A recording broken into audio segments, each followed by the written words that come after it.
अस्सलाम वालेकुम। उम्मीद है कि आप खैर आफियत से होंगे और खूबसूरत जिंदगी के लम्हात को बड़ी खूबसूरती से गुजार रहे होंगे। जिंदगी बहुत हसीन है, इसको हुस्न और जमाल के साथ गुजारें। जमाल तो आपके पास है और हुस्न ऊपर वाला देता है आपको, इसको बड़े अच्छे तरीके से गुजारें। कम सोएं, कम खाएं, लेकिन ज्यादा वक्त अपने काम पर लगा दें। मेरे चैनल को सब्सक्राइब कीजिए, डॉक्टर जलील असलम ऑफिशियल, और मैं हर रोज आपके सामने आ रहा हूं नित नई गुफ्तगू लिए। आप सब जानते हैं कि एक दिन में 24 घंटे होते हैं। ये 24 घंटे 1440 मिनट के बराबर होते हैं। 24 घंटे, और आप कितना वक्त जाया कर रहे हैं? 1440 मिनट में से आप कितने मिनट जाया कर रहे हैं? और ये मिनट 8,06,400 सेकंड के बराबर होते हैं। अब ये भी देखें कि आप एक एक लम्हा, एक एक सेकंड कितना जाया कर रहे हैं, जिसमें लाखों सेकंड सामने आ रहे हैं। जब हम देखते हैं कि एक दिन कितने सेकंड्स पर मुश्तमिल होता है, तो इन सेकंड्स की ज्यादा तादाद देखकर एक लम्हे के लिए कुछ यूं महसूस होता है जैसे दिन दर हकीकत काफी लंबा होता है, बहुत लंबा होता है। हमें रोजाना अपने काम के लिए इतने ही सेकंड चाहिए होते हैं, इतने ही सेकंड हमें, हमारी डिमांड है, हमारी रिक्वायरमेंट है। इसके बावजूद हर रोज लोग परेशान रहते हैं कि उनके काम कंप्लीट नहीं हो पा रहे।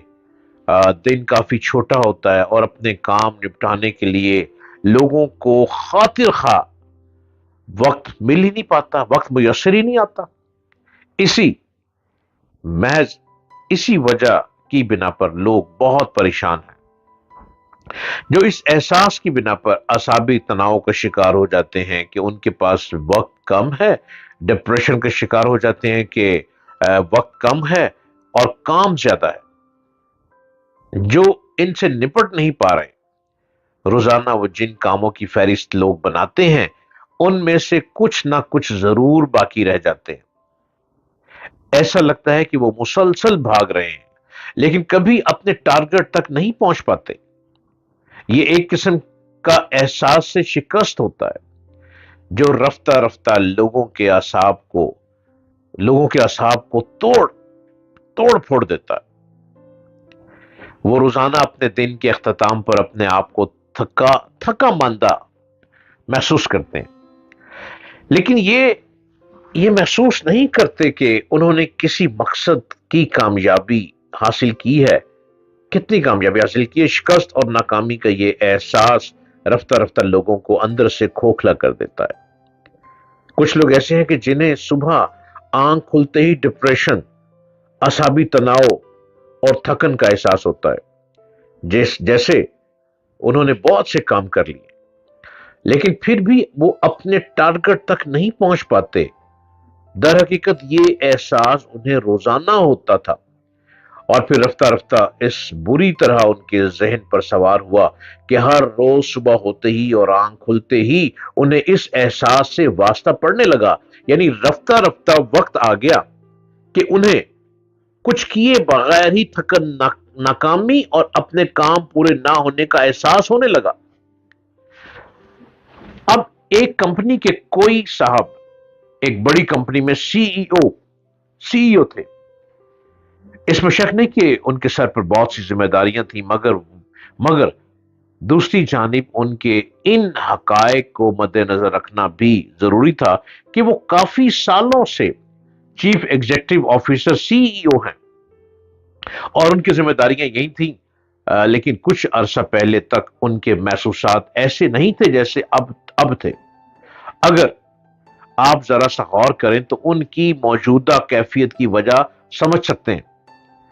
दर हकीकत उनकी मसरूफियात और जिम्मेदारियां तो अब भी वही थी जो पहले हुआ करती थी, लेकिन सिर्फ सिर्फ ये पड़ा था कि कुछ अरसे से उन्होंने इन जिम्मेदारियों को कुछ ज्यादा ही अपने सर पर सवार कर लिया था।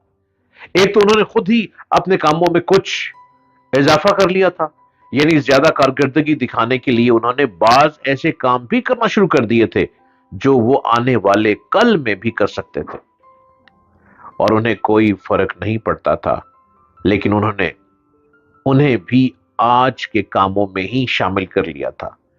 اپنے کاموں کو خود ہی غیر ضروری طور پر بڑھا لینا بھی اپنے آپ کو اعصابی کشیدگی میں مبتلا کرنے کا ایک طریقہ ہے۔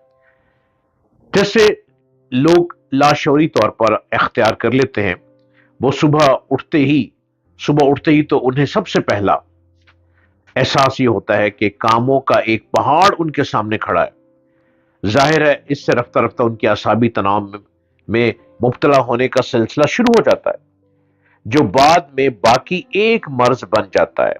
بعض لوگوں کو احساس ہونے لگتا ہے کہ وقت تیزی سے ریت کی طرح ہی ان کی مٹھی سے پھسل رہا ہے۔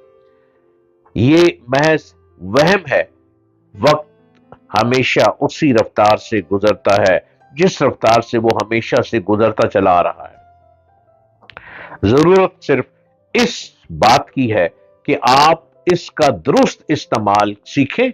آپ کو جو بھی حیثیت ہے، آپ جس عہدے پر بھی فائز ہیں، آپ کے کام کی جو بھی نوعیت ہے، آپ خواہ ملازم ہیں یا آزادانہ طور پر کام کرتے ہیں، آپ بزنس مین ہیں یا دکاندار، آپ کو اپنے کاموں یا ذمہ داریوں کو ایک ترتیب میں لانا ہوگا اور ان کی ایک حد مقرر کرنا ہوگی۔ پھر آپ کو دیکھنا ہوگا کہ اس حد تک کام کرنے کے لیے آپ کتنے وقت کی آپ کو ضرورت ہے۔